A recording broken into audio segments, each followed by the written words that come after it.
rotting man lies on his side with his eyes looking straight through you. The belt is still around his neck. His body is supine and open to intrusion by autopsy. The lieutenant adjusts his glasses and takes a deep breath. Come on, officer. You know what a field autopsy is. You've done 100 of them.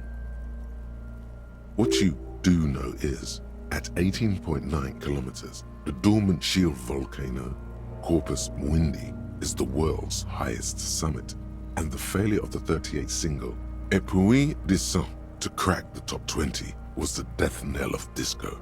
But what a field autopsy is, you have no idea.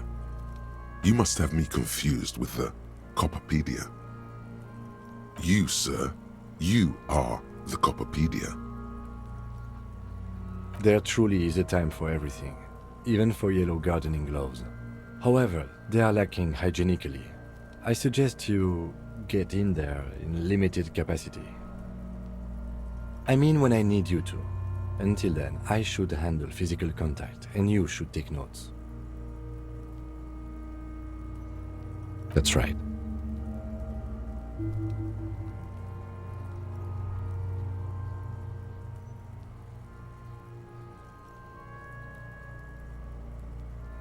The dead man stares in silence as you crack open the ledger.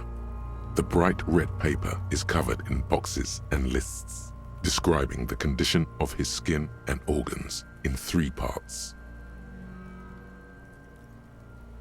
Above those, an 11-field info form needs filling out first. It begins with, That's you.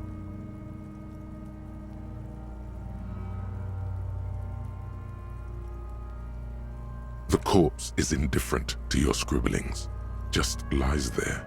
The next box says, KK57-0803.0815. KK equals Kim Kitsuragi. 57 equals Precinct 57, followed by his date 0803 and time of arrival 0815 on the scene. He's indexed the case after himself, not you. That's because he doesn't want to bring up the messy question of your initials.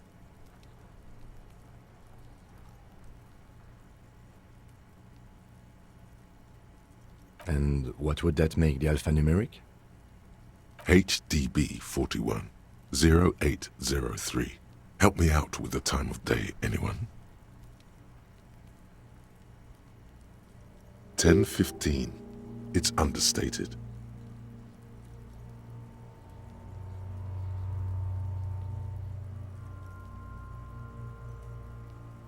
Good. Let's go with that. NA. Next. NA. Roughly 50. Try 40. The damage is so extensive, it's better to err on the young side. He nods. Mondial. Fair to olive-skinned, from the Isola of Muindi. This is as vague as it gets. You might as well say whitish. The pudgy mess of curdled meat looks neither mondial nor anything other. Fucky fucky! Male. Pigs can have sex! Nor does he look male, with his pregnant belly and indistinguishable face. We're still going with March 4th, 51. What else? 9. Body identified by is non-applicable. 10.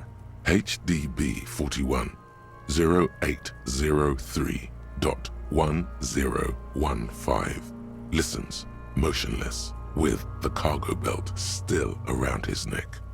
Only one box remains. None. At least not after the initial examination.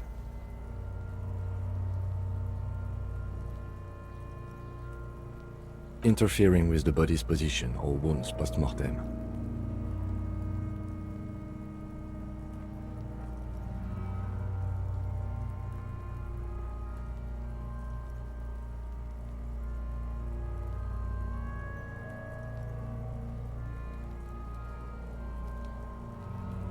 A silent nod. The lieutenant places his gloved hand on the corpse's chest, as if in preparation. Your central nervous system recognizes this gesture. It's the stations of the breath. Ecclesiastic, religious in nature, a holdout from pre-DeLorean burial rites. It takes him 2 seconds to perform. Then, somewhere in Jamrock North, a small wood shed behind Rosencrantz Row, Lieutenant Nick Feuerbach puts his hand to the chest of a small corpse, no larger than a monkey. It's raining outside, light drizzle. There is darkness in the shed. Elsewhere yet, an obese female sits in a wicker chair, her silhouette ball-like against the window. Outside, Grand Coudon. The day is turning dim for Sergeant Mac Dawson. Hand extended, he approaches, to make sure she is dead more than anything else. And so, all across Jamrock, Coal City, GRR, 42 deceased persons found today. Stations of breath.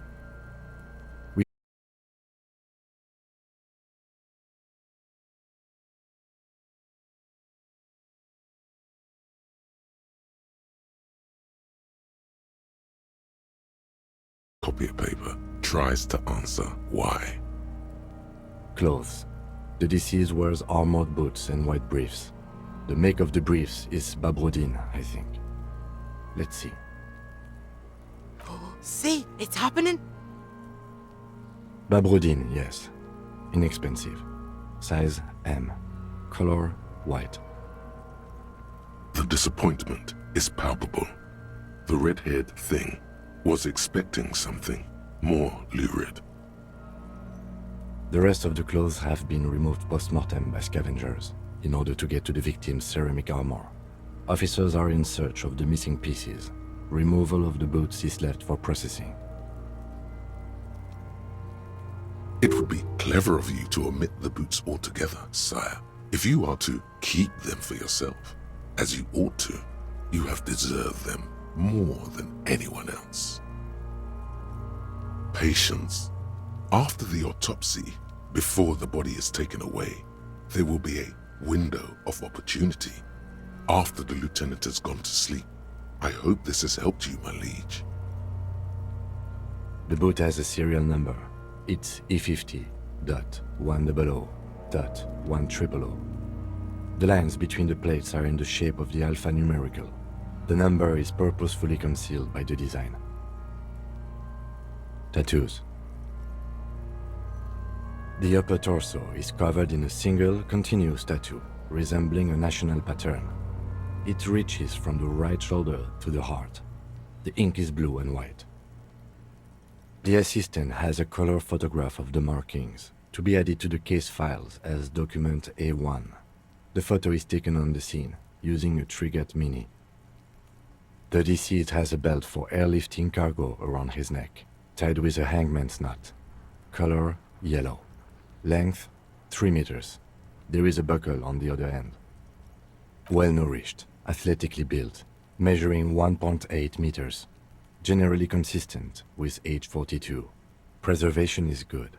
Ambient temperature below freezing. Body hair is light brown. Distribution is consistent with age. The deceased had male pattern baldness. Hair is combed back, short.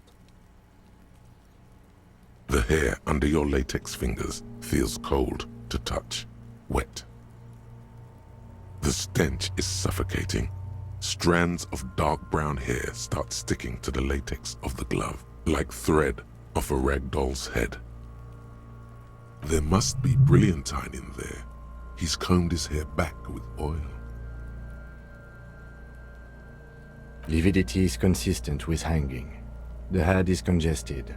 Contusions are present on the head, chest, and thighs, consistent with stones thrown post-mortem. Low velocity. Fucking low velocity? You think Kuno doesn't...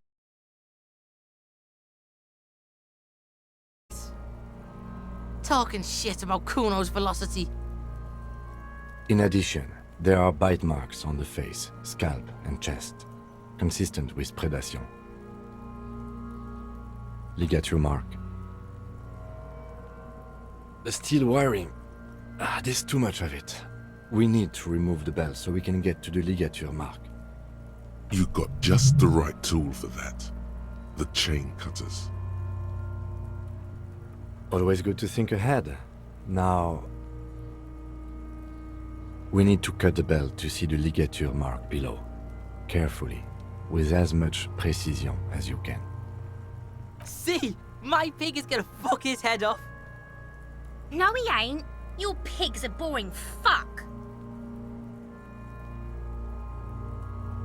The belt is equally tight around the whole circumference of his neck, swelling over the edges like white bread rising from the yeast. The knot is the weak spot. The chain cutters fit in there, steady now, like a flower arranger. 2 cuts and it should come loose. After some deliberation, you sink the cutters into the knot tying the belt together. You squeeze the rubber handles together, sweat forming on your brow. Snap! The knot is slashed. Another cut and the belt falls apart like a flower.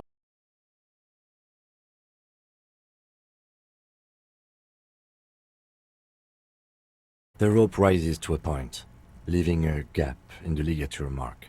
The suspension point is in the back of the neck. Hemorrhaging is observed on the skin, above and below the ligature mark. The mark is well pronounced, consistent with a drop from 1 or 1.5 meters. Chest is intact, normal contour, abdomen is protuberant, pelvis intact, genitalia... Now! Let's get out and see! I fucking knew it! Genitalia is male and unremarkable. No evidence of injury. The dead man's penis is average-sized, congested from the downward collection of blood. The testicles are uneven in length, hanging underneath. The genitalia is greenish. Marbling is present around the crotch. Back is symmetrical and intact. Upper and lower extremities are intact, but asymmetrical. There are combat injuries on the right hand, thigh, and hip. In addition, I see smaller, residual scars, too numerous to count, covering about 30% of his skin. From wounds sustained over 2, maybe more decades, dispersal and accumulation indicates long and active combat duty.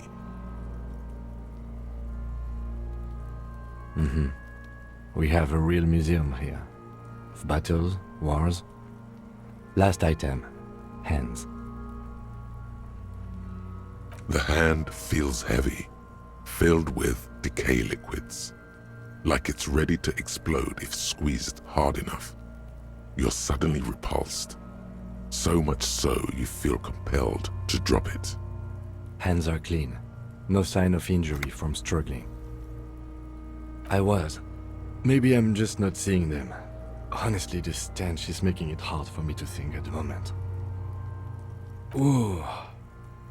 That's all for the external. Well done. What next?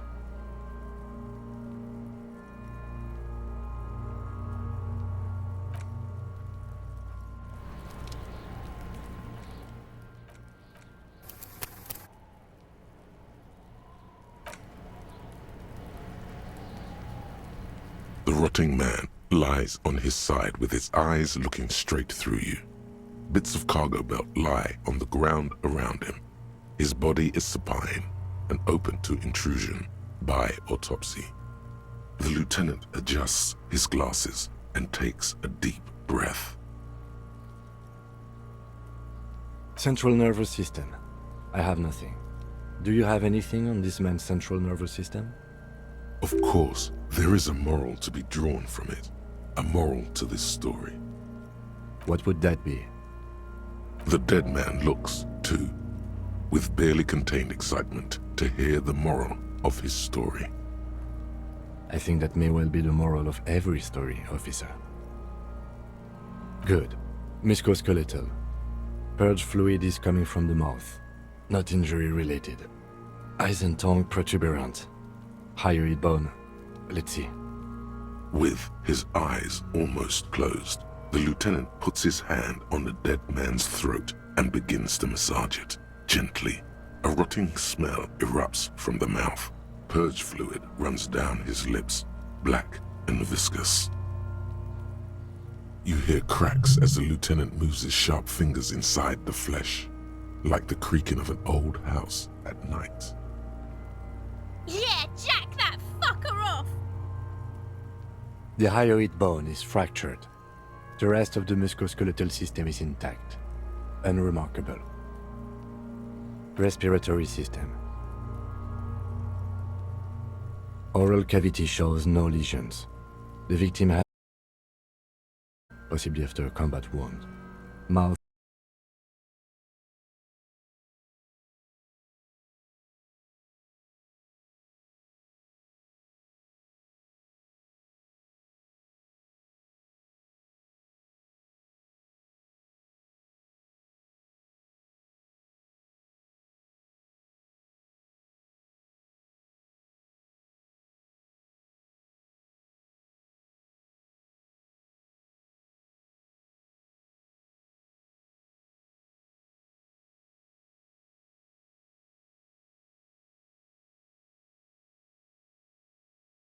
Your alcohol-soaked memory directs to having forensic expertise on either one. Neither am I. That's it. Same for toxicology and serology, NA. Unless you have untapped reservoirs of knowledge there? Reservoirs? No, but do they take obscure trivia and odd tidbits? No. Like a toxicology screening? At this stage, I doubt processing will find anything, even if he was brimming with cocaine. But still, you should add a request. Cardiovascular. The body exhibits heavy lividity. Blood has gathered in the hands, feet, and neck. Hypostasis is visually consistent with the hanging. Gastrointestinal. This will do. Digested semi-solid food in stomach. Voila. What's next on the list?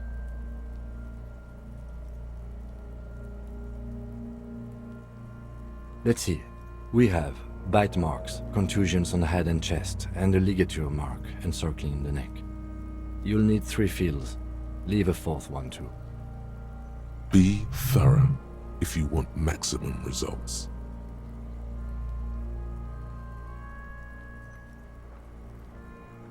Nothing, just in case.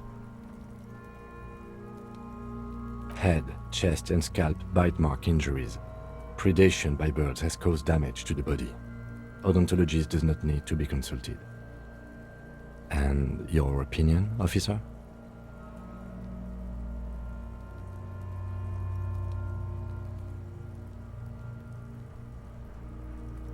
Agreed. Next injury?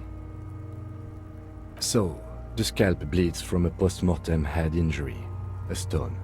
The injury does not have the rim of an early inflammatory response. The perpetrator on the scene has confessed to causing it post-mortem. At maximum velocity, fucko! Has confessed to causing it at maximum velocity. Coagulated blood sticks to his scalp and chest, where the countless stones have hit the dead man. Beneath, the description of injury. 2 boxes. Right. Next. A dark red abraded ligature mark encircling the neck, with a gap on the nape measuring, let's say, 7 centimeters. The hyoid bone is fractured, the cervical column intact. I see hemorrhaging on the skin, above and below the ligature mark. Depth of the mark, 1 centimeter. No signs of clawing on the neck. Below the note, 2 customary boxes wait to be ticked. The man's head jerks to the side. The ring around his neck is visible.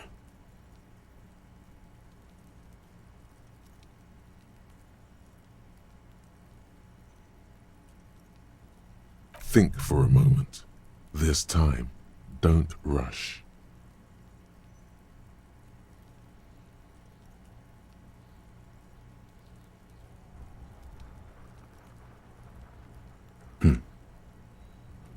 Why do you say that?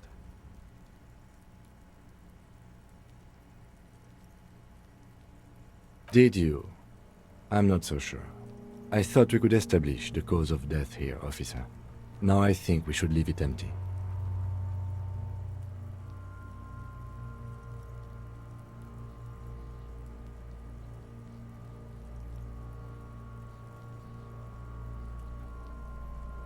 At least for the time being. If we don't like it, I can always amend this later, in my paperwork.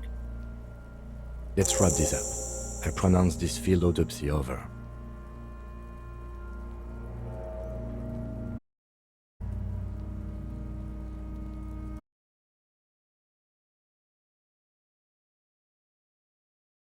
Which is supposed to be the goal of an autopsy.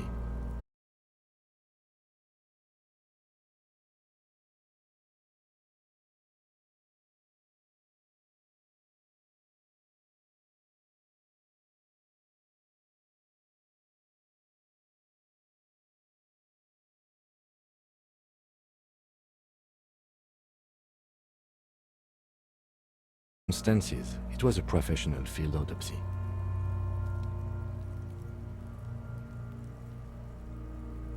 I need a copy of that autopsy form. Then I will drive him to Faubourg for processing.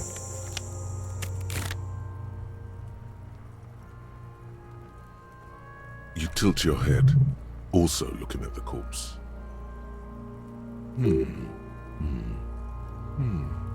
I'm sure we didn't get everything. There's always something.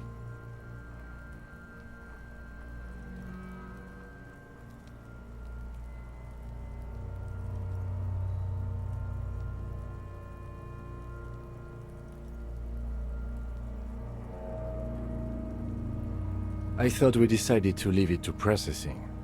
Let's not turn... Damn it. This is turning into some sort of Okay, so you can sneak out of your room maybe, after he's gone asleep.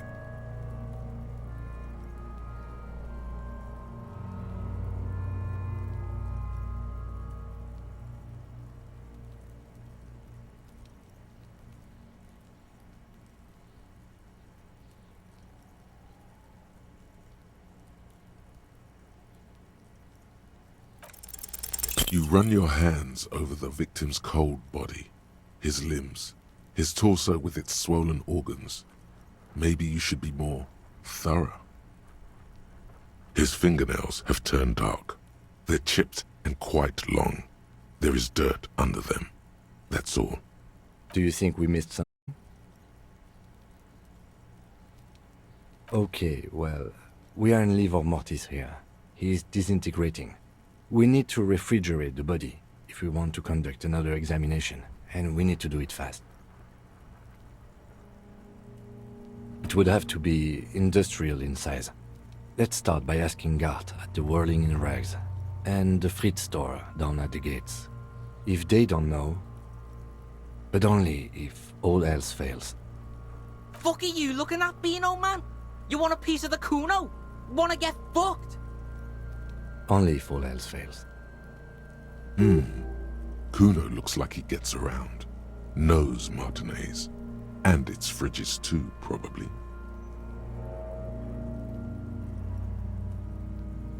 Hurry.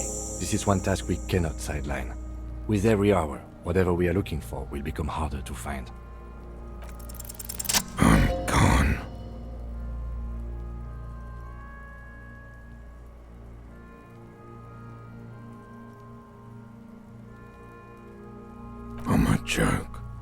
Look at me. A killer. A motherfucker. And a killer. Go ahead, Coppo. What do you mean? It's the power of your imagination. Go ahead. Ask me more questions. You fucking love questions. Because you're a copperoonie. Look at all of them go. Do you want more questions? Coming right up, copperoonie. This is getting upbeat now. Love did me in, brother Copo. It was love all along.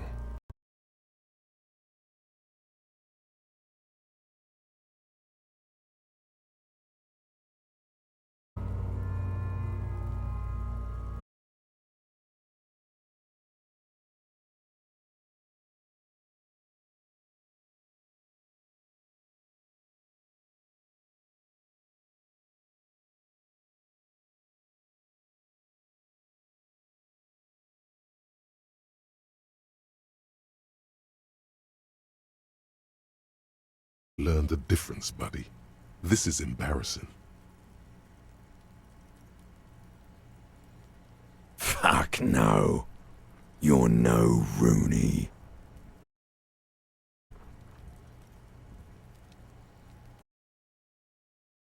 Harry Ivor. You're a motherfucker. That's who you are. Rooney the motherfucker. Sure, Lobo. I can ask you a question. Why are you doing this? Looking at my face, motionless, looking into my eyes, standing here. Why are you investigating my murder? Ha! The clown lips on the corpse appear to smile. Something is on its way. Something hidden. It's coming. A miracle from the northwest, and it's almost here. You can feel it in the air, on your hands, the cold spring air smoothing them over.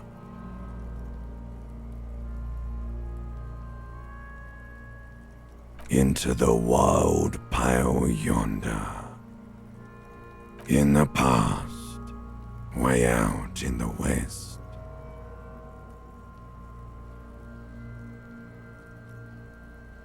Come back later, Corpo.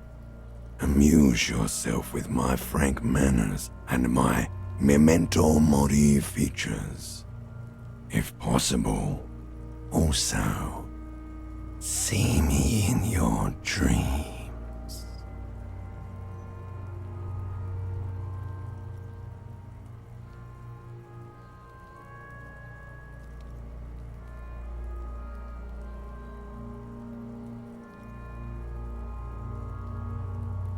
Shoot, Looney Rooney. Come back later, Corpo. Amuse yourself with my frank manners and my memento mori features. If possible, also, see me in your dreams.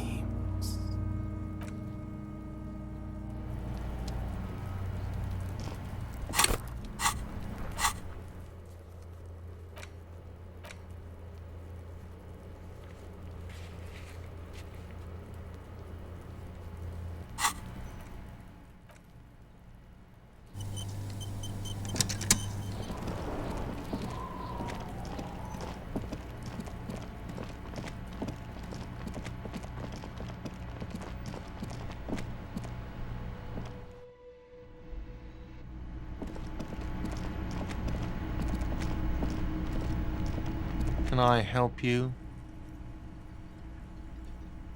Yes, for the dead body. You want to put a dead corpse into my fridge, right? Correct him.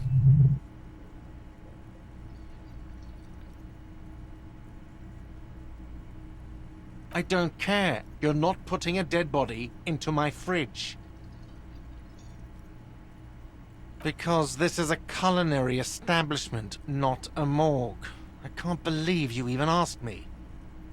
It would only be for... Lieutenant, you too? You're asking too? No. The answer is no. I will not turn this place into some kind of macabre circus.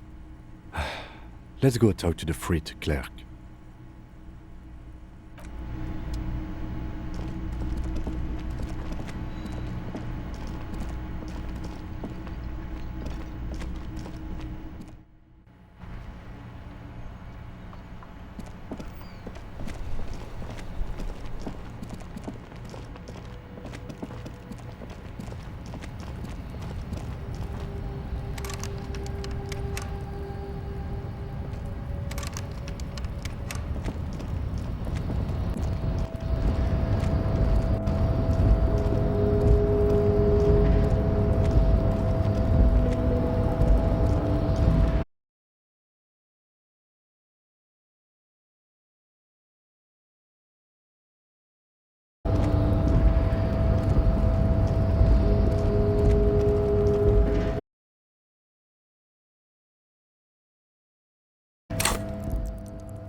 Fuck does Kuno care?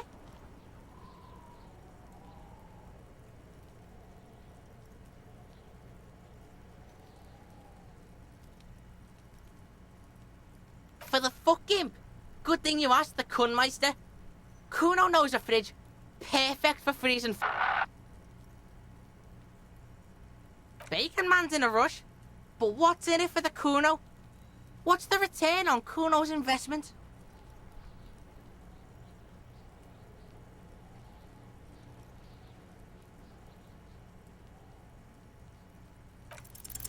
Kuno's a poor kid from a poor neighborhood. Say your job is on the line. He'll sympathize.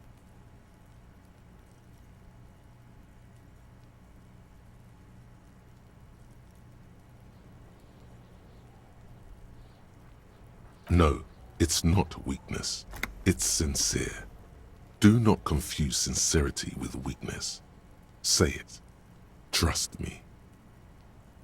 The fuck are you doing right now? The fuck is this shit? Don't pay attention to him. Just keep telling your sad story. It's not that dramatic. We can just send the body to processing. Kuno's never seen anything so lame. Listen, pig, if you were Kuno, the fuck would you care?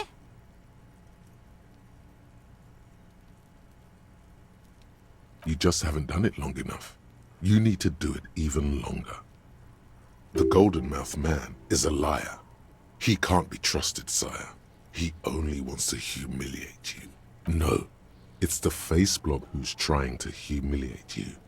Why does he speak like that? Why can't he speak like a normal person?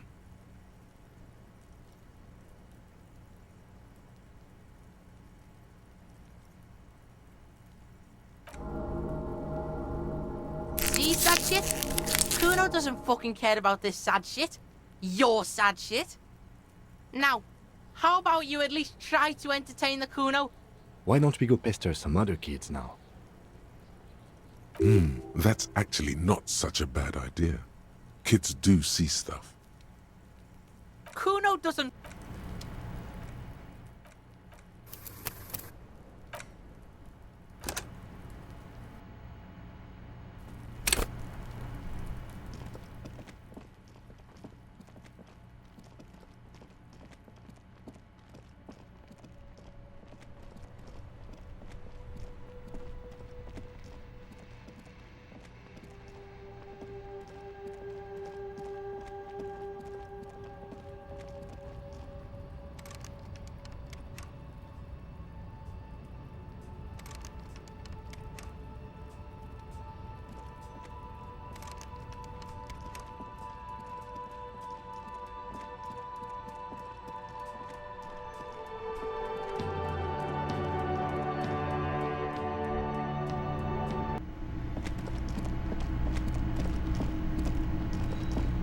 can I help you? Yes, for the dead body. You want to put a dead corpse into my fridge, right? Correct him. I don't care. You're not putting a dead body into my fridge. This is a culinary establishment, not a morgue. You don't have to ask me why you can't store a dead body in my kitchen. It would only be for... Lieutenant, you too? You're asking too? No. The answer is no. I will not turn this place into some kind of macabre circus. Let's go talk to the frit clerk.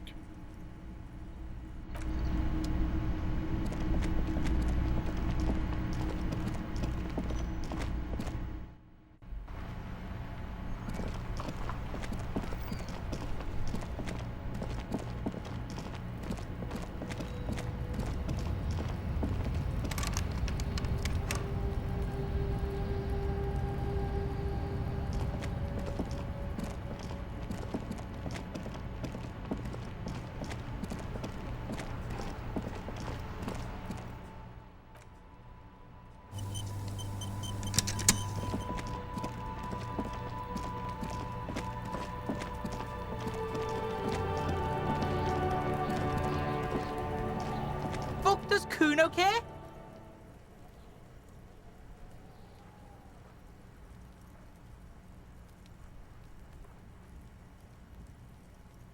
For the fuck imp. Good thing you asked the Kunmeister. Kuno knows a fridge. Perfect for freezing Kuno knows all kinds of shit. Kuno gets around. Bacon Man's in a rush. But what's in it for the Kuno?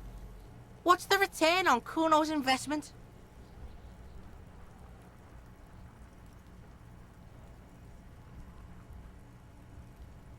Kuno's clock's not doing shit. Kuno's got a fuckload of time. There's nothing on his wrist. Don't believe him, Kuno. He just wants to use your fridge. By killing in his territory, someone has openly challenged Kuno. It's in his best interest to put them in their place. A dark flame smolders in Kuno's eyes as he ponders your argument, wordless, like kings do. Alright, Kuno hears you. See that shit house over there? A cold comes over you as you glance behind him at the crumbling colossus there, casting a shadow on you. You gotta get in that shit. In there, deep. Check the fucking basement, pig. Don't you know anything? Always check the fucking basement, recon style. There's a giant fridge down there. Fucking will fit, no problem. It looks like a white bear or some shit. Try not to piss yourself when you see it. A white bear? A polar bear?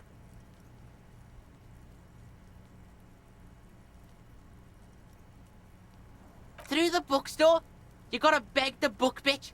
Used to be you could get in there through the doorbell, jam that shit. Book bitch changed that. Kuno doesn't beg, so Kuno doesn't go there anymore. Yeah, book bitch, beggar. You stupid or something? He means the bookstore. We have to ask the proprietor of the bookstore. See, the cloud gets it.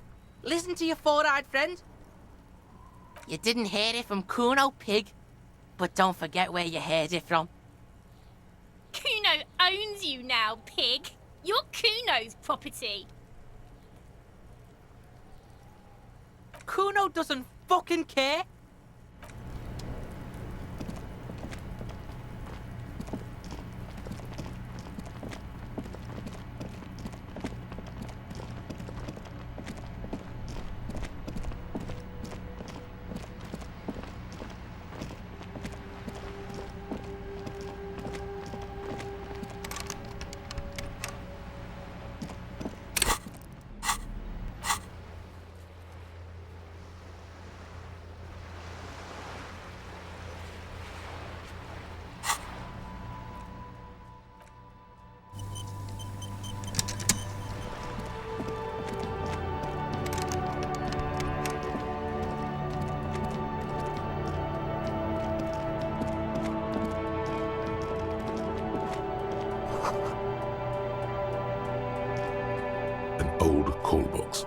matrix of push buttons lists all the companies in the East Delta Commerce Center.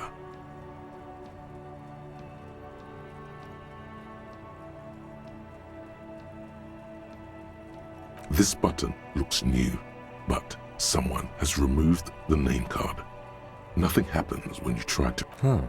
This button looks new. It's probably not connected yet.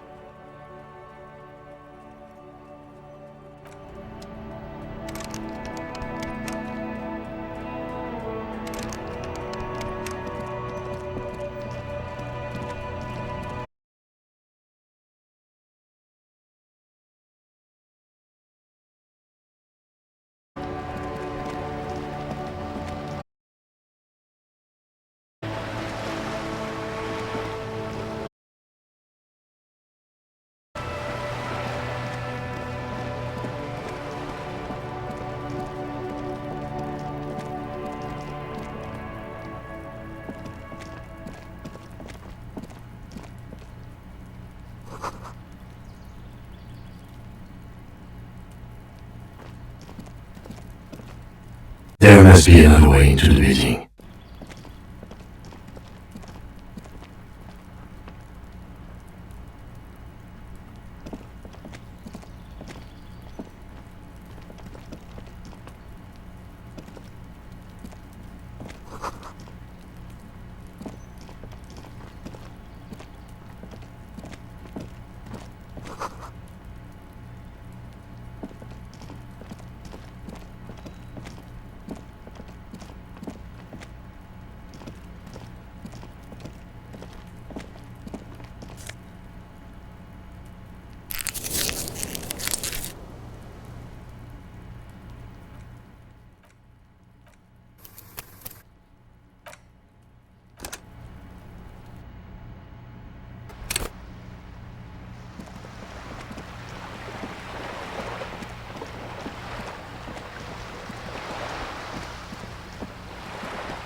A sturdy metal door guards the southwest entrance to the apartment building.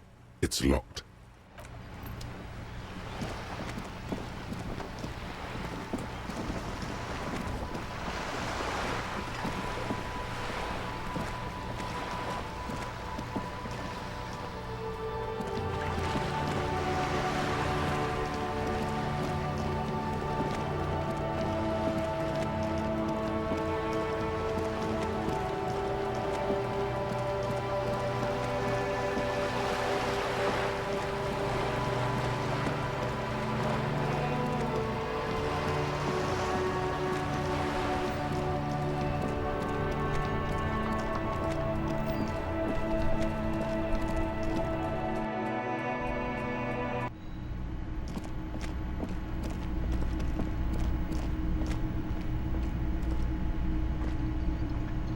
Can I help you? Yes. Have you... Well?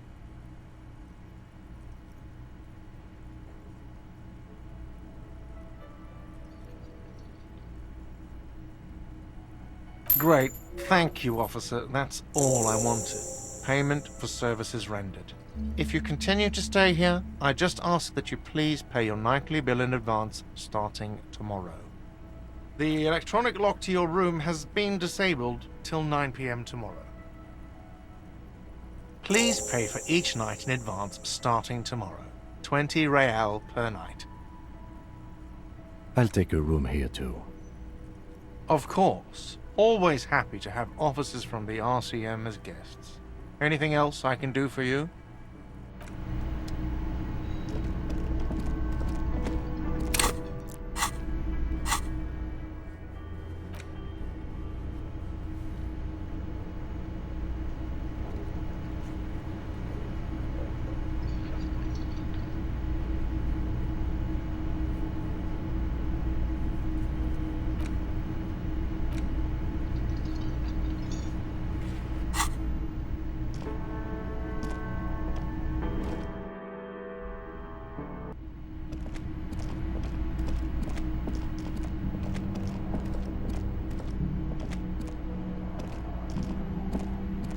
Yes?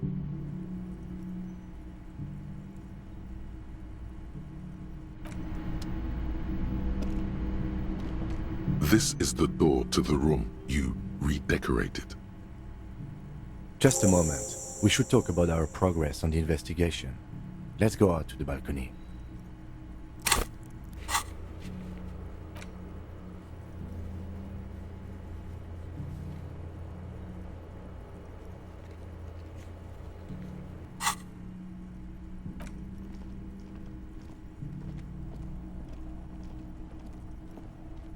The air outside is brisk. The lieutenant is silent for a moment. He listens to the traffic hum. Then, Now then, we should talk about the investigation. But I also feel you're a bit hazy on the RCM. Our role here, our rights, our jurisdiction, basically. We performed a thorough initial inspection of the victim's body, so that's good. One could say it's the main thing to do in a murder. Then you shot the body down, which was quite a shot. It enabled us to perform a field autopsy on the victim.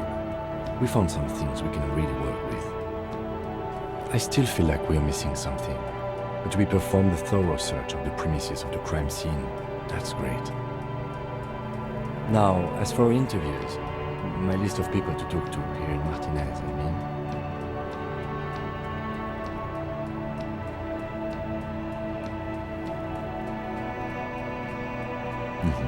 Including Evrard Clare, a daunting adversary, if there ever was one. He wasn't particularly forthcoming with useful information, however. he's not saying much on the matter because he thinks you could have gotten more out of Everard. Claire also helped you, how should I say, remember your name? That's a relief. Moving on. We didn't talk to the White Man's Rep. We really must do that tomorrow. Above all, though, today was exhausting. What's with all the running? You run a lot. Is that a standard Precinct 41 practice? It's impressive, especially for a man your age, and in those hills. Nice shoes, by the way. I like the green. Goes with the orange. I have a cigarette every night when I go over my notes. It's something of a ritual. Oh man, he looks so devastatingly cool with that cigarette. You mean this? This isn't cool. It's an unnecessary trial of will, and unhealthy. Yet, were he to quit, he would lose the cool factor. This man relishes his cool quite a bit, below it all. Yes, it's been a long and eventful day. They're quite limited, actually. The power officers of the Rebachol Citizens Militia exercise most frequently is imposing fines of up to 1,000 real for offenses, in accordance with an interdepartmental schedule. Yes, although indirectly, as citizens can always request records from their local station. Officers of the RCM have been known to take bribes of less than the prescribed fine amount. It undermines trust in the RCM. The RCM's primary role is to ensure safety. We are not really supposed to play any part in the economic structure of Rebachol. We can arrest people, of course, but rather than bringing someone in directly, it's preferable to serve the station closely. It prevents confusion and overcrowding. You can't. Those who don't show up become fugitives, though, and have fewer legal rights when they are eventually caught. It's about power projection. Thus far, they seem to mostly show up. As you may have gathered from the fact that we are expected to carry a record of our kills, like the one in your watermarks, we are permitted to use whatever force is necessary, and strongly admonished not to abuse that power. You have to supply compelling evidence for why it was necessary to use lethal force. In these cases, your partner is usually your witness. Not a good position to be in, by the way. Internal Affairs handles these cases thoroughly, by cross-examining you for inconsistencies. It is hard to cover for anyone, which is for the best. We don't convict, We arrest and send them to coalition government courts in Courant and La Delta. The prosecution works off our testimonies and records, which is why it's paramount to keep them. The coalition government and the moral intern more broadly. The RCM was formed by the coalition government to restore order in the international zone after the revolution. So we did. Now we attempt to maintain that order. No more, no less. Or perhaps it is better to say we were allowed to form. It's a point of contention whether the citizens of Revachol or the coalition government founded the RCM. Be sentimental if you like. Either way, the moral intern leases us the right to keep the peace in this city, and they will take it away if we misuse it. Or if they think you do. The Moralists International are the world's largest political organization. You know who they are. They have been running this place after the revolution failed. They're a union of center-left and center-right parties across the Real Belt. Our coalition government is just one of its many projects. They also run the ICP, EPIS, most intergovernmental organizations in the world. What do they believe in? They are Dolorians. They believe they continue the humanist project set forth by Her Innocence Dolores Day 4 centuries ago. Others say they are just technocrats. Those others say they continue the humanist project set forth by Dolores Day. A historic figure? The author of the modern age? You will have to look elsewhere for opinions. The subject of humanism is too abstract for me. The moral intern are a fact.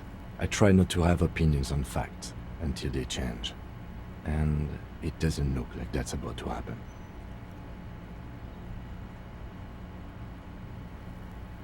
Interesting question. It's a blue forget-me-not. Their motto is love, compassion, self-discipline. I think you can gauge what they want you to think of them from that. Something kind and usual. Something almost self-explanatory. Something like the dark blue, serious color of the early night sky above. Do you?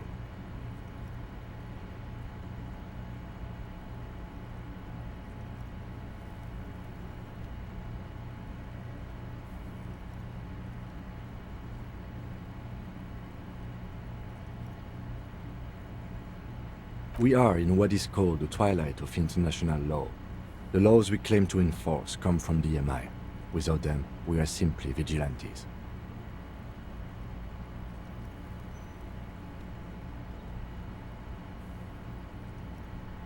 Sadly, it is what we already are to the people of Martinez, most of them at least, especially the Union. Vigilantes. I expect our job here to prove quite challenging. The dying lights of the city shimmer below.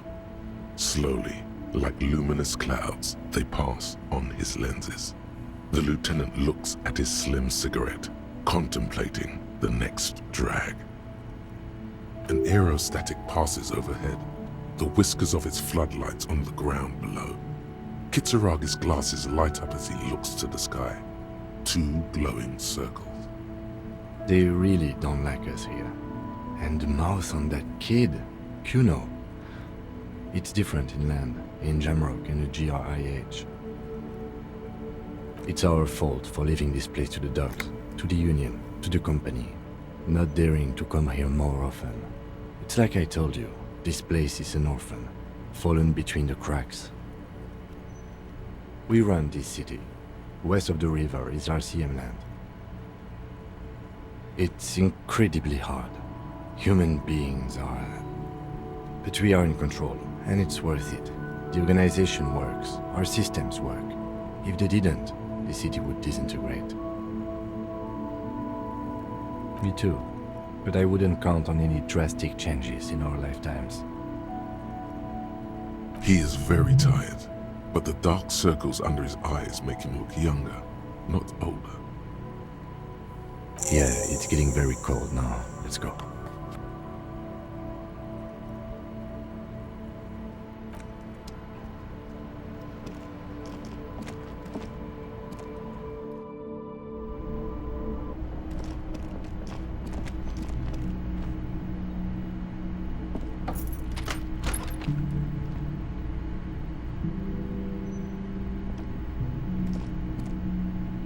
Yes?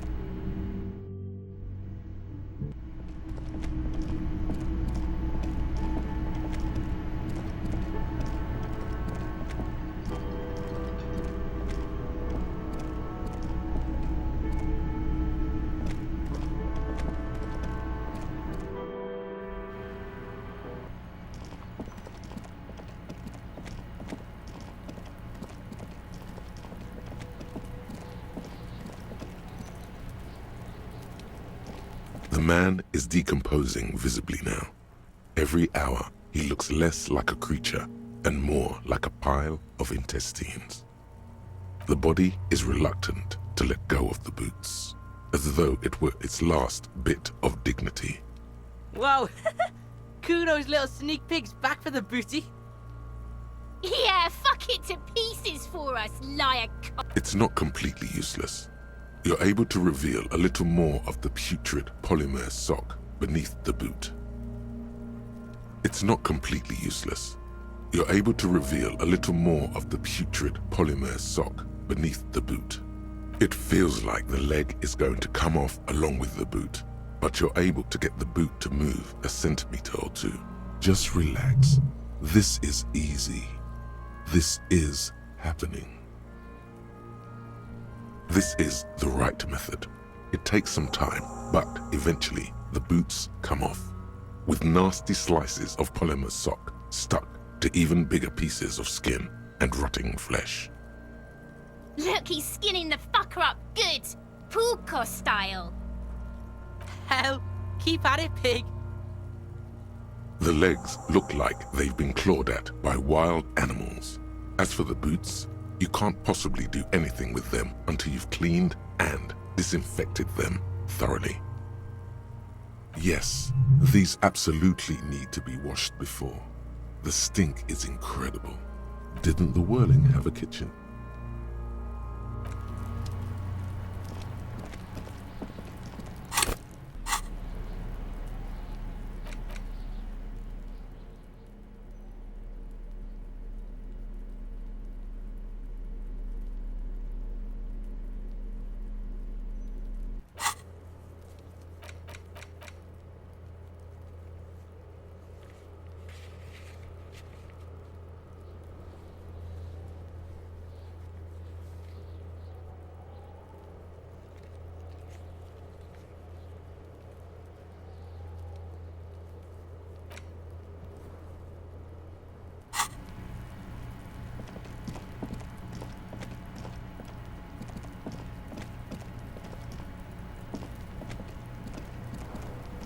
Fuck does Kuno care?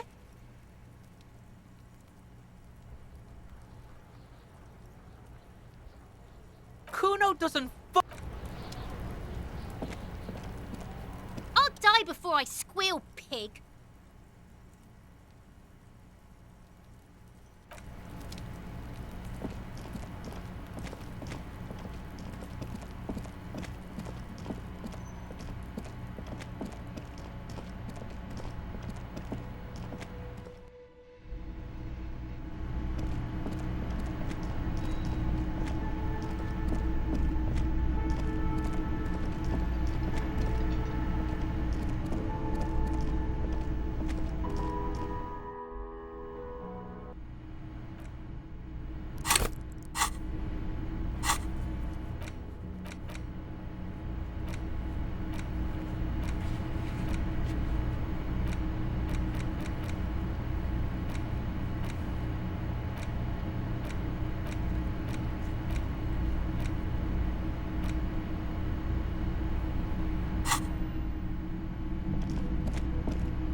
A mirror hangs on the bathroom wall. In it, your face, adorned with the expression.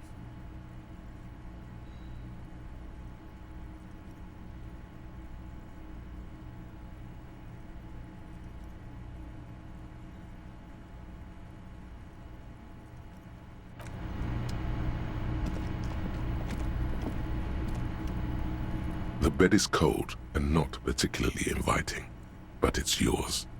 The sheets look awful. The option to go to sleep becomes available every night after 9 p.m.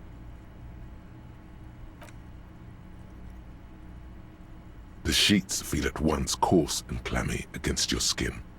The bed sags beneath your weight as you stretch out and finally close your eyes. And then sleep. And then sleep doesn't come.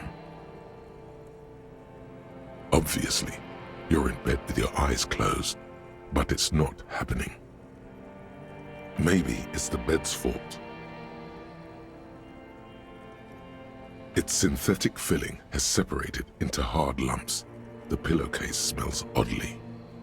Smells of alcohol and sweat and grease.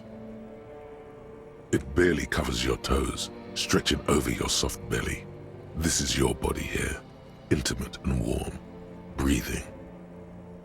A bit tense in the muscles. Relax. It's a little better. Colors, scenes, and half-formed phrases still litter your mind. Part of you is still trying to solve the case, isn't it? Something to do with, what was it that the lieutenant said? Union? And it's gone again. Your thoughts lost between the slowing brain waves. Your breathing steadies. A great silence washes over you until your eyelids twitch in your sleep and images start forming.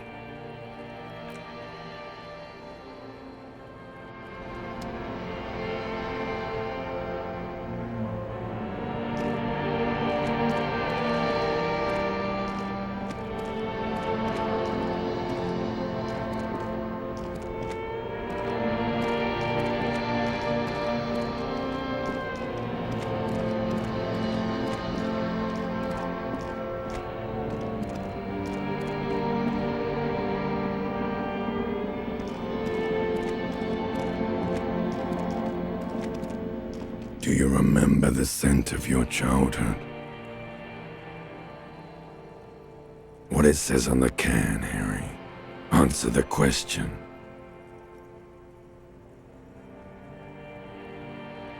Do you remember your wife's hand on your face?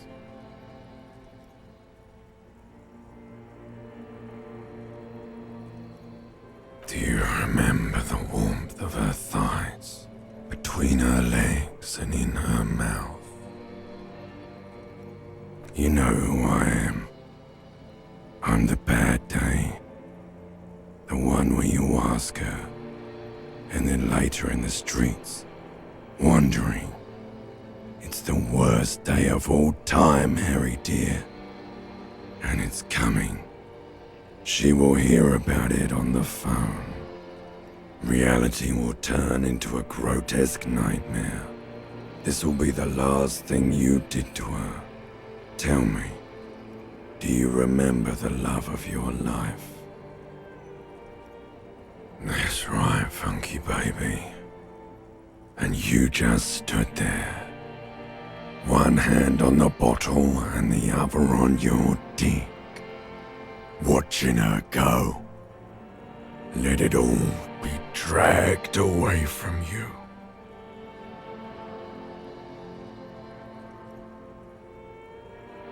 Tell me, where are your friends? Human beings have friends, Harry boy. Where the hell are yours?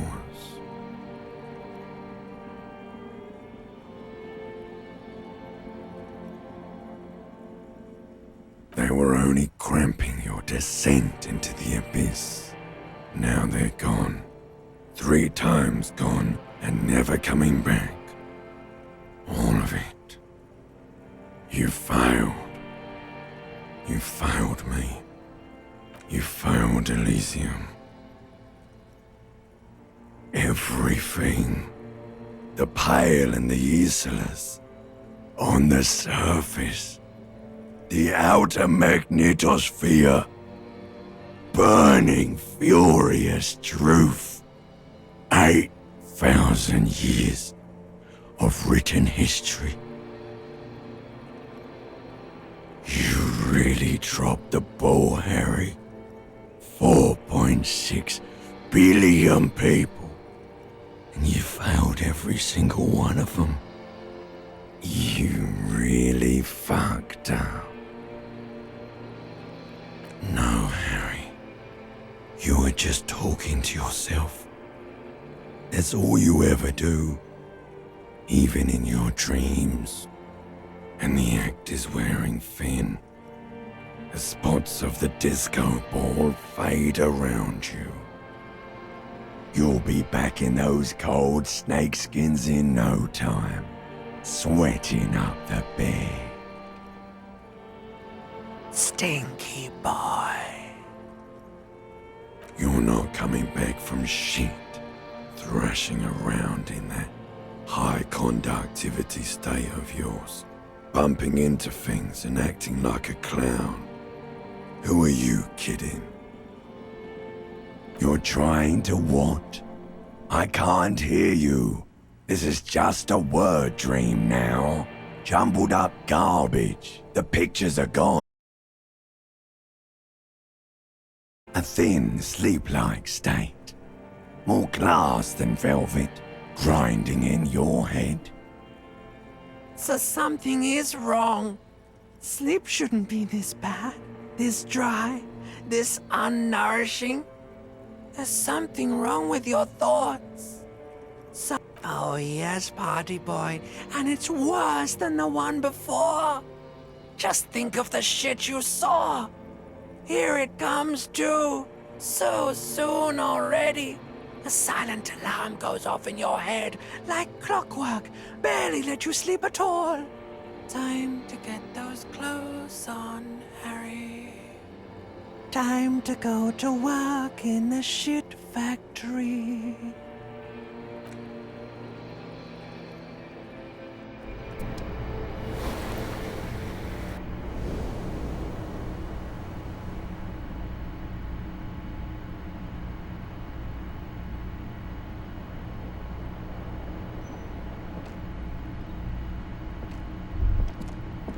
Good going, buddy.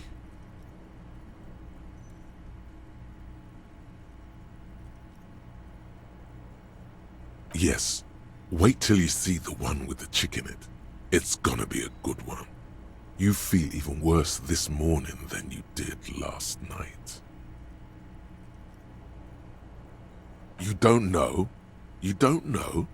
Some broad that messed you up. It'll come to you. It always does. You mean, why are you so tired? Too tired and down to even think? It is worrying, isn't it? You can't be a detective like this. Detectives need to be able to think. It's just that your heart has finally pumped all the speed out of your system, Buster. Time to get some more. You're too weak to say no now. Waking up is the worst part. Maybe somewhere down the line you could decline.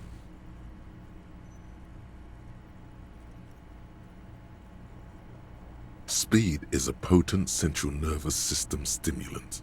It kept you propped up all day yesterday, despite your debilitating hangover. How else did you think you even got up from this floor? It's power, man. It's professionalism. It makes you feel like you're young again and ready to detect. Ready to go to war against the world.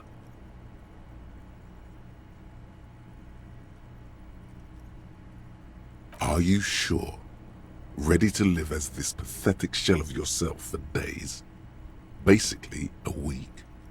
Let's be honest, 2 weeks. Maybe 3. You won't make it. Half the town will be dead by then. You will be fired. Suit yourself, slow, sad shell man. See how you do without your spark.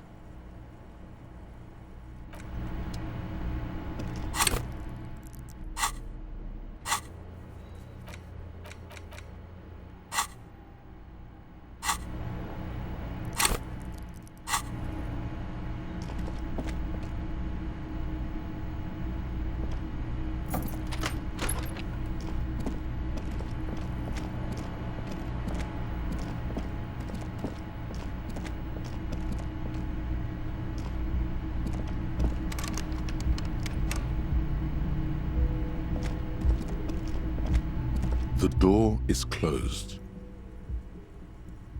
Still nothing. This door can only be opened with a key or from the inside.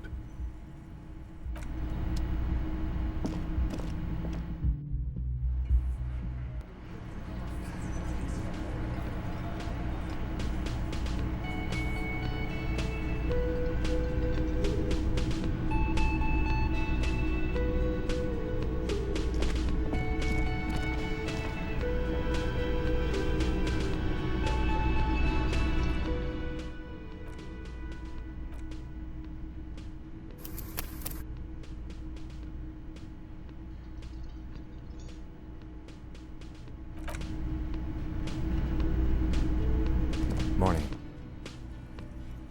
Looks like we can get to work at once.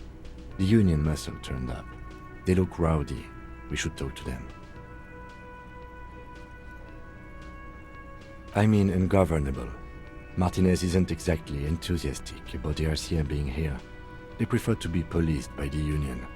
These men here. Men who drink beer for breakfast? There's talk of an armed wing of the Union called the Hardy Boys, who are responsible for state policing. I think it's them. Everything points to the Dockworkers Union. The belt used for hanging him, tracks in the mud, the circumstances in Martinez, my preliminary information. Which may, of course, all be wrong. But we still need to talk to them, and it won't be easy. I completely forgot. Sorry, I had a rough night's sleep. It's them by the looks of it. Loud and nasty, just like the manager said. One loose thread less to worry about, and one big problem to replace it.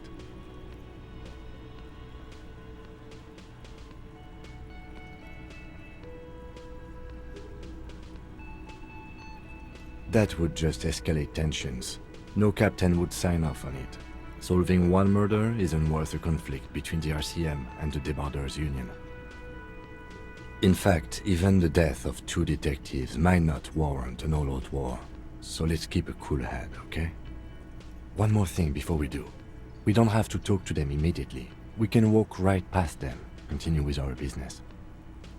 Yeah, streetwise. Zoom right past.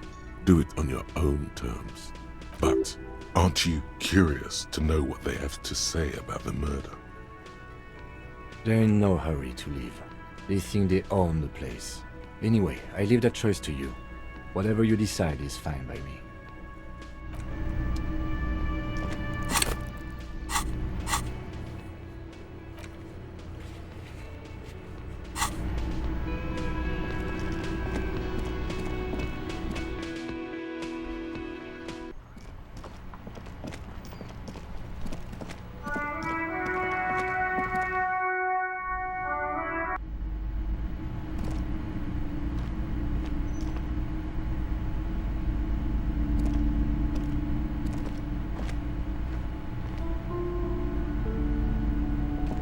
Welcome to Crime, Romance, and Biographies of Famous People. My name is Plaisance. Be welcome, and please take responsibility for the energy you bring into this space.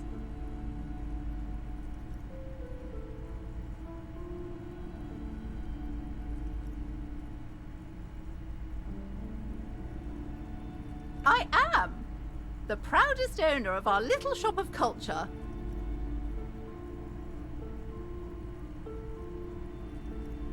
A fridge? No, I don't know anything about a fridge. Aren't you interested in books? For whatever reason, she's lying to you about the fridge. Seems like you have to find your own way to the cellar. Then why are you talking to me? Everything is on the shelves to browse. Don't you feel compelled to buy anything? See those shelves there? Go. Be drawn. Everything is on the shelves. Take a look yourself. The shelves compel you, don't they? She smiles and nods, seemingly relieved. Annette, yes, my daughter. I hope she wasn't slacking off again with her nose in science fiction. Tell me, was she at her post, doing her job like a proper girl? Wonderful! Did you talk to her? Great! On a scale of 1 to 10, how compelled were you to buy books after talking with her? Come now, it's not personal. It's about proper sales practices and market research. I expect an answer. My precious, her dedication brings joy to my heart. If you have children, I hope they turn out as great as my Annette.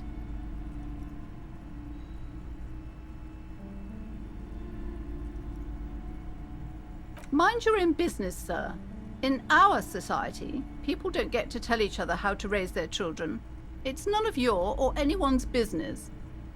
Denial is the way she copes with criticism. You must be kidding. There's nothing like that happening. Good, sir. What does a young child do with money anyway?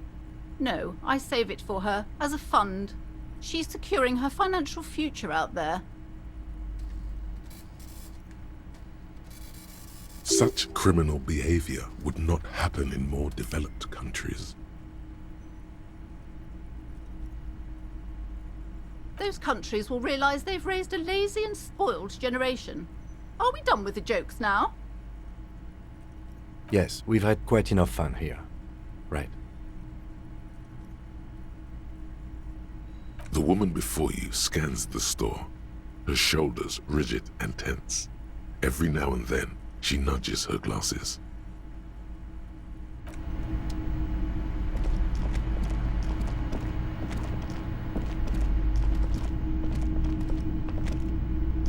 You see a set of tattered curtains blocking the way to another room. A strange cage-like trinket dangles from the curtains. Excuse me, officer. The back room is strictly for employees only. Nothing. Why aren't you browsing the books? Don't you feel compelled to look at the books? You ought to. She speaks almost as if she's trying to put a spell on you, urging you to buy more books. Oddly enough, the more she tries to draw you away from the curtains, the more alluring they become. You see some kind of charm, an irregular polyhedron assembled from bones, sticks, and straw.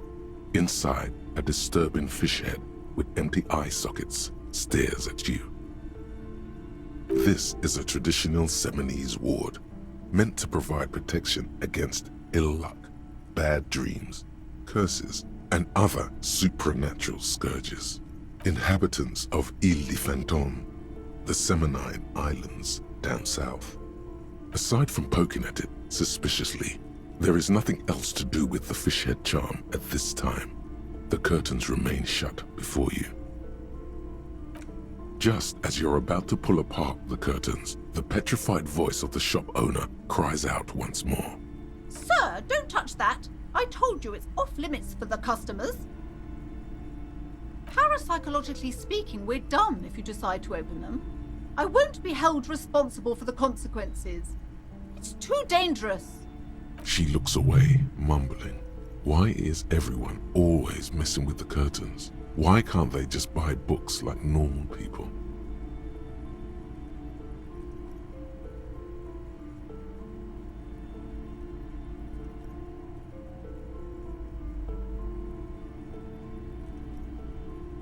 You do? My God, even more reasons not to mess with the curtains. Just step away, dear sir.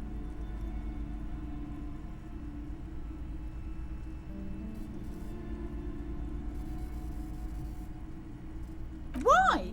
It's not like anyone was killed there. I'm sorry, I don't mean to be so impolite. Just please don't go there. I can't allow that. You'll only make things worse and unleash the powers. The curtains do seem frail suddenly, not robust enough to contain a slippery darkness. No!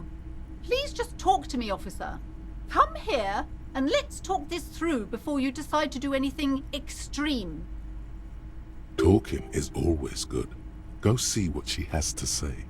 The curtains, tattered with age and covered in dust, hang before you, as if taunting you.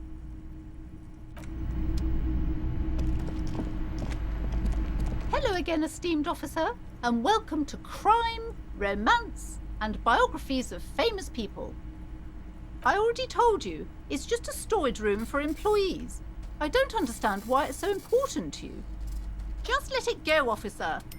Go buy some goddamn books. You're supposed to be drawn to the book. She recites it like it's a poem, or like she's playing a role she's grown tired of.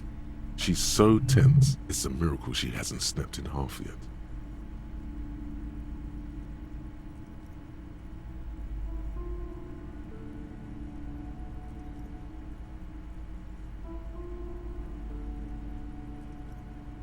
I'm not tense, I'm just... Okay, fine. It's just because this place is cursed, just like everyone said. They don't call it the doomed commercial area for nothing. Are you happy now, officer? Happy that you've ruined everything? Host of hosts, she prays. Guard me and my honest business venture from the curse that lurks behind the curtains. It's not good to talk about the curse, not in detail. The negativism, it's dangerous. Talking about the void wraiths angers them. Wow. Void raves. You have new words. Yes, I've contacted numerous parapsychologists, and even a pair of Simonese mediators. They provided me with the wards. The wards help to keep the doom at bay and protect us against the darkness that lies further in the building, even though now I fear it's not enough. The curse is so much worse than you could imagine. It's a disease, eating at the very foundation. It's the curse of financial distress, of ruin and bankruptcy.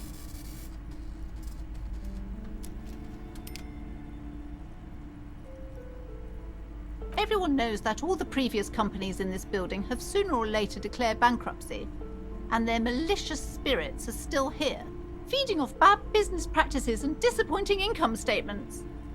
There's something wrong with this building, I can tell you. Ever since I arrived, I've sensed an eerie lingering presence, as if I was unwanted here.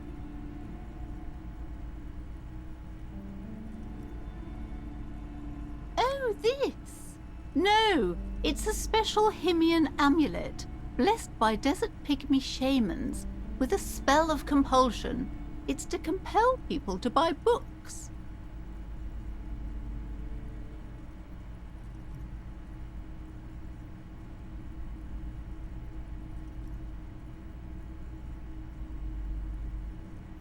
There are numerous spells cast throughout the store.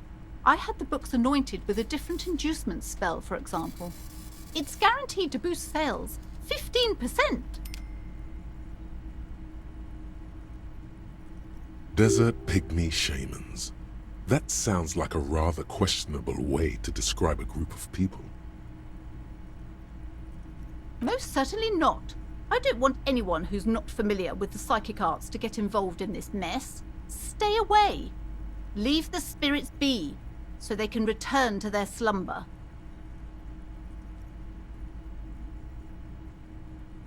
My liege, you know what this case calls for? A para-detective.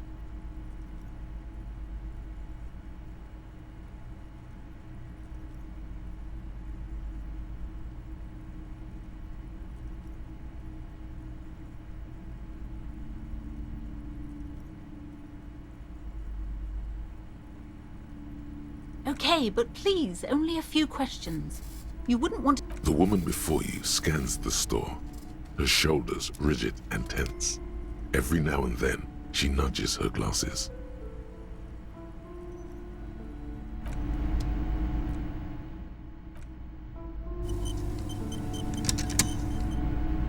Hello again, esteemed officer, and welcome to Crime, Romance, and Biographies of Famous People.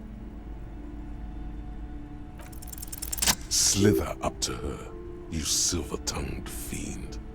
Show her what world-class perfidy looks like.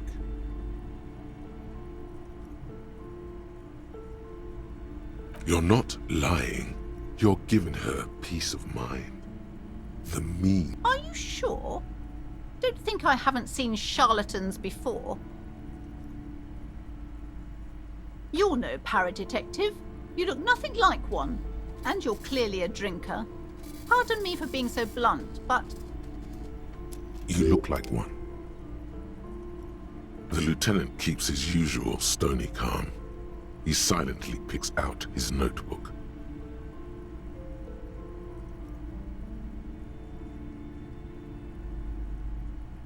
How do you know all this? Here we go.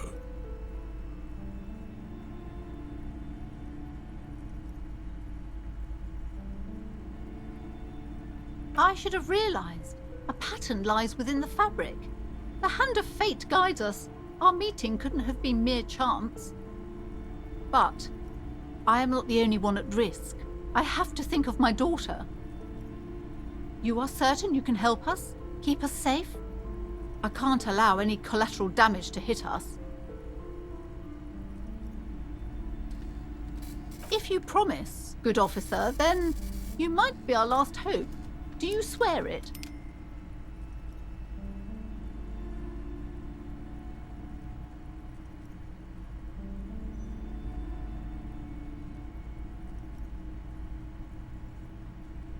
Come now.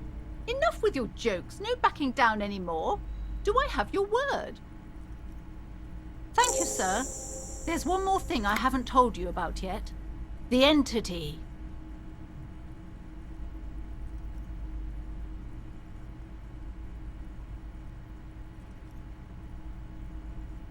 Do not act surprised. You know of these things, sire.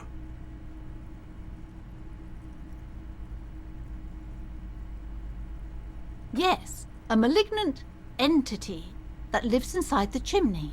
It takes the form of a woman. A witch, most likely.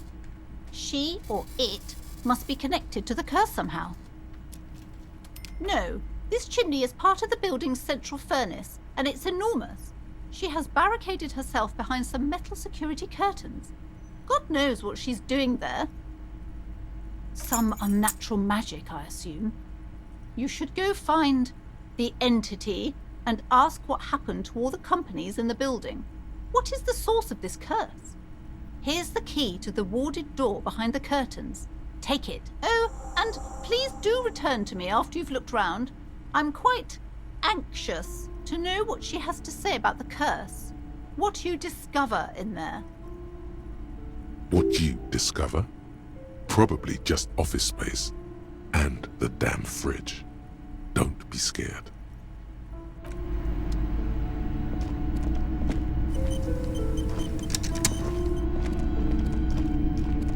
You see a set of tattered curtains blocking the way to another room. A strange cage-like trinket dangles from the curtains.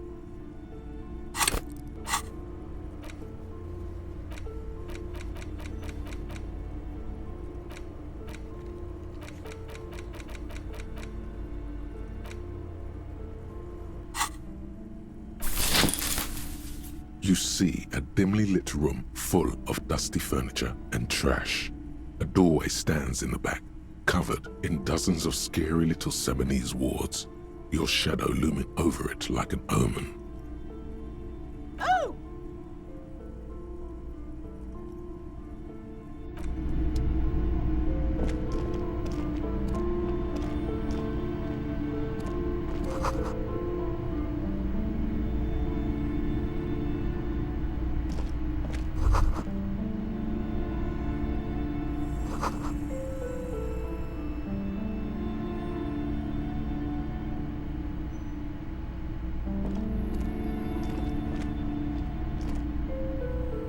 A heavy door with a missing handle stands before you, covered in dozens, if not hundreds, of Seminese trinkets and charms. It appears to be locked.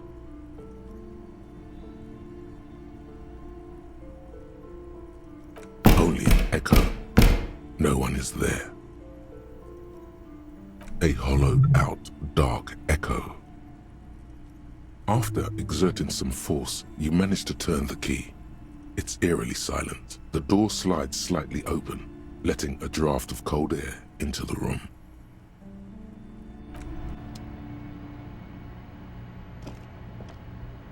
What is this place?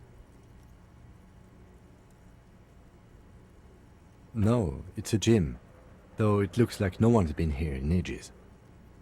I doubt the electricity still works. Good thing we have a flashlight on us. Don't forget to take it out of your bag before... Some specks of dust shimmer in a faint beam of daylight falling from the window. Other than that, the room is dark. An eerie feeling rises in your chest. Sounds good.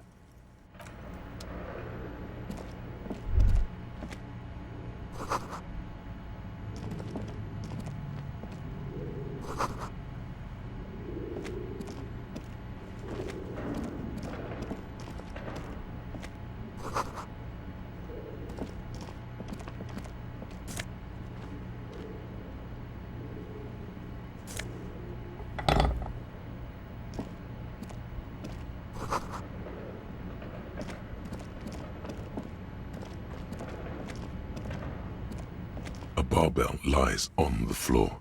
The color has worn off its weight plates. It's 60 kilograms. Your triceps hum at the sight of these weights. Show the world what kind of beast it's dealing with. Lift them. There are no collars on the barbell. This is a safety hazard. You're right. The weight may fall off. Better not touch it then. It would be a violation of EPIS safety regulations if the gym was still operating, but it isn't. No one's supposed to come here anymore.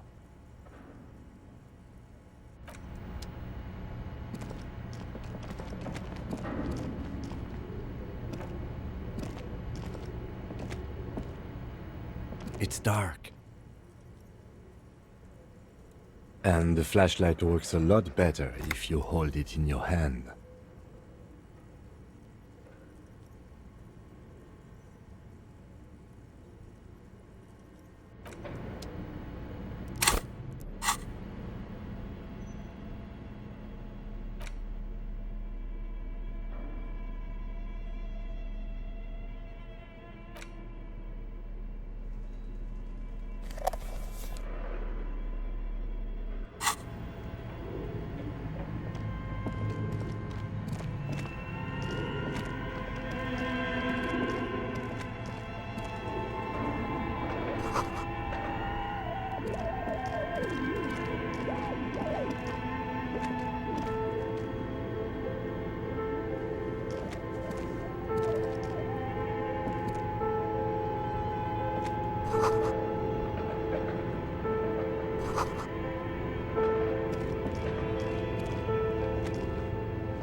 This appears to be some kind of machine with a cube-shaped heart and a wired framework. The keyboard has a rectangular on-off button. A piece of paper still hangs from the printer. The radio computer. Just sitting here without anyone inside. What he means is that these things cost money. Why would anyone just leave it behind? But we are looking for a fridge, and we are pressed for time, so...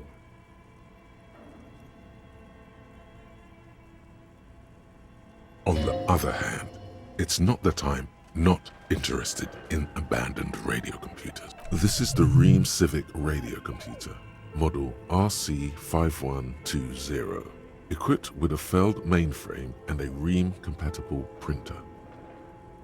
Maybe the body has stopped decomposing somehow. I don't know. You're in charge of this expedition, officer. You can always do it after the fridge.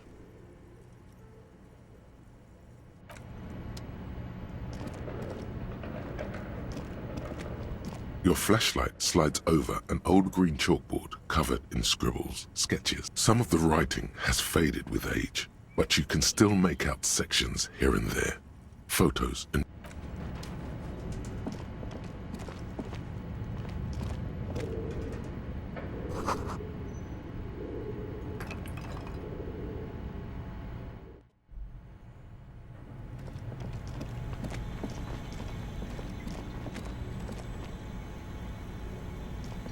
You see a terrifying ice bear with a strange compartment in its belly. The door is covered in frost, and the bear looks oddly realistic. Is it taxidermy? This must be the fridge you were told about. Look inside. See if it's big enough for the corpse. A gust of freezing cold air rushes to greet you. You hear a low grumble as the bear regulates itself. The lieutenant takes a peek inside. His hand has found the holster of his gun. Of course, a giant ice bear-shaped fridge. Just what we were looking for. Let's see what... The shelves are empty. All you see are crumpled ice cream wrappers with the brand name, Revachol Ice City. A handwritten note has been attached to the door. The fridge is huge. Good question. It looks like an ice cream fridge. I know. What an unfortunate marketing choice. What is even worse, the bear is still costing them money to this day. The fridge buzzes with energy. The electricity bill on this thing must be catastrophic. It's certainly an eccentric choice, but it is capacious and cold enough, too. Your visual confirms you could fit 2 more bodies in the ice bear fridge.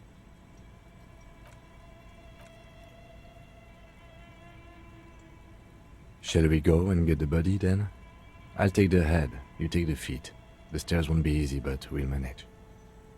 The body is heavier than you expected and stinkier. It takes half an hour to get it down to the bed. Then 10 more to stuff it into the fridge. The lieutenant takes a step back to admire your handiwork. Beautiful. A dead body in an ice bear fridge. This is some of the best police work I've ever done. You have created an ice bear sarcophagus.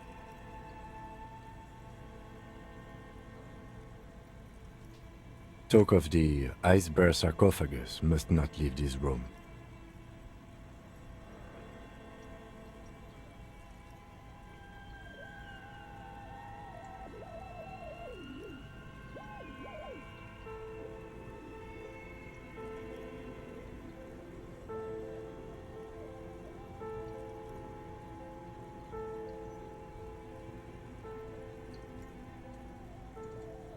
Did we though?